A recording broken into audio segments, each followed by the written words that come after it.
ભાષા સજ્જતા. બાળ દોસ્તો, આજે આપણે સર્વનામ વિશે જાણકારી મેળવીએ. હવે અહીં આપેલા વાક્યો ધ્યાનથી વાંચો અને તેમાં દેખાતા ઘાટા અક્ષરવાળા શબ્દો જુઓ.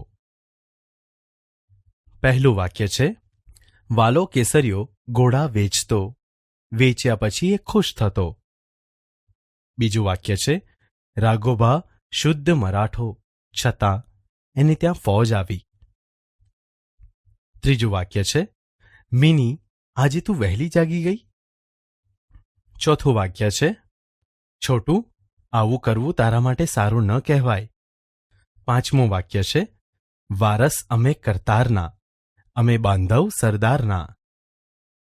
બાળ દોસ્તો, અહીં આપેલા વાક્યોમાં તમે જોશો કે એ, એને, તું, તારા અને અમે જેવા પદો કોઈ ચોક્કસ વસ્તુ કે વ્યક્તિ વિશે વાત ચાલતી હોય ત્યારે વપરાયા છે.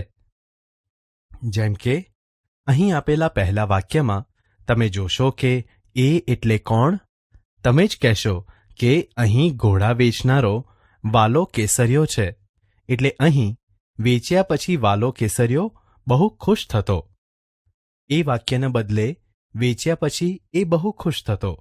એ રીતે અહીં વાલો કેસરીયો વ્યક્તિ માટે વપરાયેલી સંજ્ઞા એકવાર વપરાઈ છે અને પછી બીજી વાર આ સંજ્ઞાને બદલે એ પદ વપરાયું છે. બાળ દોસ્તો, આવી જ રીતે બીજા બધા વાક્યો સમજીએ. બીજા વાક્યમાં રાઘોબા સંજ્ઞાને બદલે એને પદ. ત્રીજા વાક્યમાં મિની સંજ્ઞાને બદલે તું પદ. ચોથા વાક્યમાં છોટું સંજ્ઞાને બદલે તારા પદ.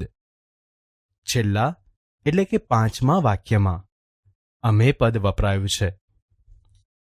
બાળ દોસ્તો, અહીં આપેલી બંને ખાસ બાબતો ધ્યાનમાં રાખો.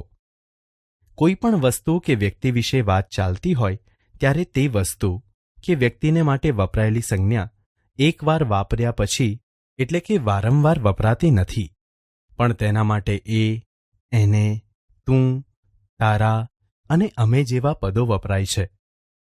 બોલનાર વ્યક્તિ પોતાને માટે હું અને સાંભળનાર વ્યક્તિ માટે તું કે તમે પદ વાપરે છે. આમ આ રીતે હું, અમે, આપણે, તું, તમે, એ, તે વગેરે પદો સંજ્ઞાને બદલે વપરાય છે. ટૂંકમાં કહીએ તો સંજ્ઞાને બદલે જે પદ વપરાય તેને સર્વનામ કહેવાય છે.